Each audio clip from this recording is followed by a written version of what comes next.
Bonjour à toutes et à tous. Le testament, de quoi s'agit-il? Pourquoi en faire un? C'est le thème de ce Parole d'expert.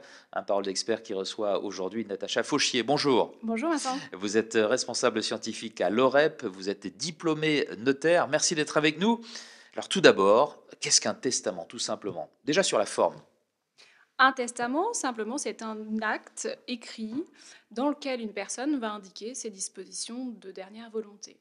Donc il en existe plusieurs formes, 4 formes en droit français, D'accord. dont 2 principalement utilisées, le testament holographe et le testament authentique. Le testament holographe, il est très simple à réaliser puisqu'il faut et il suffit qu'il soit écrit, daté et signé de la main du testateur. Donc D'accord. c'est un document intégralement manuscrit qui émane du testateur lui-même. Le testament authentique est un acte reçu par un notaire qui va prendre sous la dictée du testateur ses dispositions de dernière volonté dans un acte authentique. Alors à quoi sert un testament? J'entends dire que c'est un outil polyvalent. Pourquoi est-ce qu'on dit ça? Oui, c'est vrai, c'est un outil polyvalent dans le sens où il permet de prévoir des dispositions de nature patrimoniale, comme des legs, ce que l'on connaît très bien, mais aussi des dispositions de nature extra-patrimoniale. On pourrait par exemple trouver dans un testament une reconnaissance d'enfant pour établir une filiation. Très bien. Alors prenons un cas pratique. Tout d'abord, je suis marié, j'ai des enfants communs avec mon épouse. Ai-je intérêt à rédiger un testament? Alors oui, vous y avez intérêt.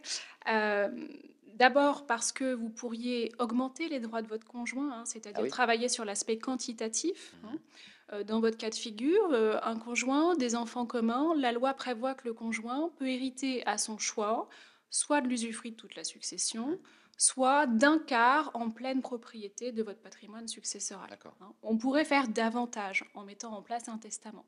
Et puis l'autre point qui est important, c'est le fait que on va améliorer les droits du conjoint de manière qualitative, puisque dans une succession légale, si votre conjoint vient à votre succession sans testament, il va se retrouver confronté à un choix binaire, comme tout héritier légal, c'est-à-dire accepter la succession pour le tout ou y renoncer pour Ah le oui. tout. Alors qu'en mettant en place un testament, votre conjoint sera légataire et il pourra faire une acceptation partielle. C'est ce D'accord. qu'on appelle le cantonnement.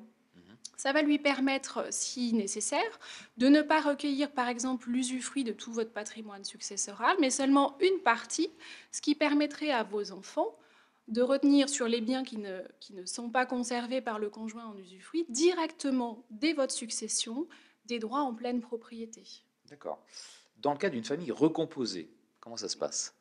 Alors, je dirais que l'intérêt de faire un testament, il est encore plus patent, puisque lorsque on parle de famille recomposée, en règle générale, ce qu'on a à l'esprit, c'est le fait que le couple a des enfants non communs.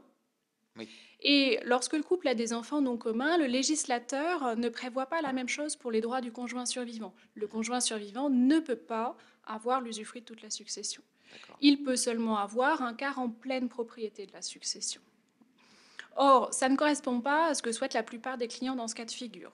Ce qu'ils souhaitent, pour protéger le conjoint, c'est lui permettre d'avoir au contraire la jouissance du patrimoine, et ça c'est l'usufruit qui le permet, et non pas la pleine propriété, parce que le problème dans le fait de transmettre un morceau de pleine propriété, les droits légaux du quart en pleine propriété, c'est que ces droits vont se retrouver en pleine propriété dans le patrimoine du survivant, qui à son tour décédera et les transmettra à ses propres enfants. Ça signifie que ce qui viendrait de votre succession dans un premier temps finirait dans un second temps par revenir aux enfants de votre épouse et non aux vôtres. D'accord. Donc on recommande dans ce cas-là de faire un testament pour léguer l'usufruit au conjoint. Très bien. Est-ce que l'on ne pourrait pas faire la même chose avec une donation entre époux? Alors, si, presque, on pourrait tout à fait prévoir un legs en usufruit dans une donation entre époux, qu'on appelle aussi donation au dernier vivant.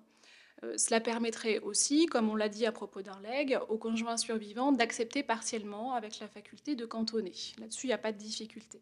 Mais pour être vraiment efficace lorsqu'on parle de famille recomposée, ce qu'il ne faut pas oublier, c'est que les droits légaux du quart en pleine propriété demeurent, même si vous prévoyez un legs en usufruit. Or, si vous voulez être sûr que votre conjoint ne revendiquera pas ses droits en pleine propriété, il faut le priver de ses droits. On parle d'exhérédation, le fait de le déshériter de ses droits légaux. Et le seul outil qui permet de le faire, c'est le testament. La donation entre époux ne permettra pas de le faire. Donc si on veut à la fois prévoir un legs en usufruit et exhéréder le conjoint de ses droits légaux en pleine propriété, il faut choisir le testament.